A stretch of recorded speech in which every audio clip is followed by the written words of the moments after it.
नमस्कार बंधुरा अल in one चैनेले आपनादेर सबाइके स्वागत जानाई। आशा करी सबाई भालो आछेन सुस्थ आछेन। आजके आमी तेलापिया माछेर झालेर रेसिपि करे देखाबो। तेलापिया माछ एकटी काँटार माछ, बाच्चारा खूबई पछंद करे, बाच्चा बड़ो सबाई पछंद करे। माछटाके आमी प्रथमे नुन हलुद माखिए रेखेछिलाम, कड़ाते तेल दिए तेलटाके खूब भालो करे गरम करे निएछि। এবার এর মধ্যে আমি মাছগুলো দিয়ে এক এক করে সব মাছগুলোই ভেজে নিয়েছি। মাছগুলো খুব লাল করেই ভেজে নিতে হবে, মচমচে করে, তবেই ভালো লাগবে, নইলে ভালো লাগবে না। এবার কড়াই যেই তেলটা ছিল ওই তেলের মধ্যে একটা বড় সাইজের পেঁয়াজকে লম্বা লম্বা করে কুচিয়ে নিয়েছি। ওই তেলের মধ্যে আমি কুচিয়ে রাখা পেঁয়াজটা দিয়ে দেব এবং একটা টমেটো লম্বা করে ফালি করে কেটে নিয়েছিলাম ওটাও দিয়ে দেব। দুটো কাঁচা লঙ্কা চিড়েও দিয়ে দেব। লবণ দিয়ে দেবো হাফ চা চামচ। লবণটা দিলে তাহলে পেঁয়াজটা তাড়াতাড়ি ভাজা হতে বা গলে যেতে সাহায্য করে, ওই জন্য আমি পেঁয়াজটা দেওয়ার সঙ্গে সঙ্গে লবণ দেব। এবং সর্ষে ও পোস্ত আমি গুঁড়ো করে মিক্সচারে রেখে দিই, কখন কি লাগে সবসময় তো বাটা সম্ভব হয় না, সেই কারণে এটা রেখে দিয়েছিলাম। এবার এটা এক চা চামচের মতো, ছোটো চামচের 2 চামচ অর্থাৎ 1 চা চামচের মতো দিয়ে একটু জল দিয়ে ভিজিয়ে রেখে দিচ্ছি।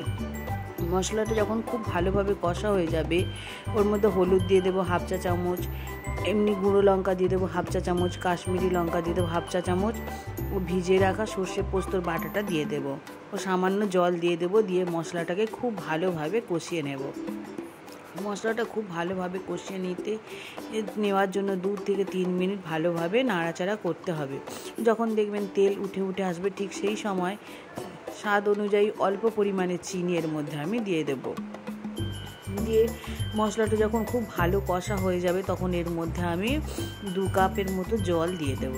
2 কাপ জল দিয়ে গ্রেভিটাকে ফুটতে দেব এবং ফুটে উঠলে ঠিক সেই সময় টমেটো সস দিয়ে দেবো 1 চা চামচ।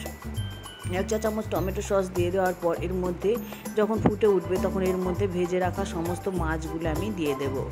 সমস্ত মাছগুলো দিয়ে 2-3 মিনিট অপেক্ষা করার পর 1 পিঠ উল্টে দেব, দিয়ে আরও 5 থেকে 6 মিনিট অপেক্ষা করব।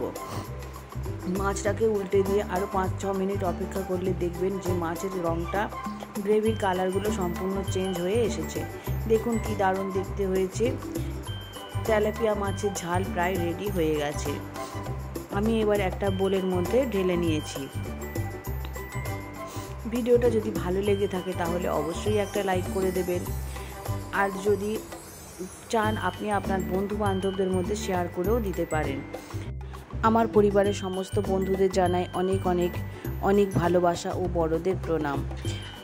আর যারা এখনও আমার পরিবারের সদস্য হননি চাইলে আমার পরিবারের সদস্য হতে পারে। সবাই ভালো থাকবেন, সুস্থ থাকবেন।